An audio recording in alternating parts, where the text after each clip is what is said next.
आज बुवा आएर भन्नुहुन्छ ल सुदूरपश्चिमको फेमस डिस बटुक पकान त भनेर मैले भने हुन्छ भनेर म पनि बटुकको तयारीतिर लागेँ। सुरुमा मैले कालो माछलाई लिएँ, त्यसको लागि 12 घण्टाको लागि मैले भिजाएर राखिदिएँ। 12 घण्टापछि यस्तो देखिन्छ। अब यसलाई सिरोटोमा दिरोल्छु, यसको माथिको छिल्का निकाल्ने गरेर।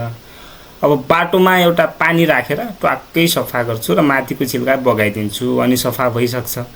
यसलाई मैले मिक्सरमा तयार गर्छु, मिक्सरमा यसको पिठो तयार गरिदिन्छु। मिक्सरमा पिठो तयार गरिसकेपछि अब यसलाई ढाकिदिन्छु। मसला तयार गर्नु पर्यो, मैले राखेँ बेसार, जिरा र धनिया राखेर यसको धुलो बनाउँछु। अनि पहिलेको पिठोमा यसलाई राखिदिन्छु र नुन पनि राखिदिन्छु सँगसँगै।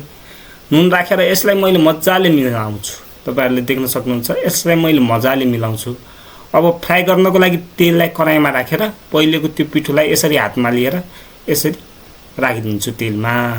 यसलाई 5 मिनेट जति फ्राई हुन लाग्छ। 5 मिनेट जतिमा यसरी हाम्रो फेमस डिस तयार हुन्छ।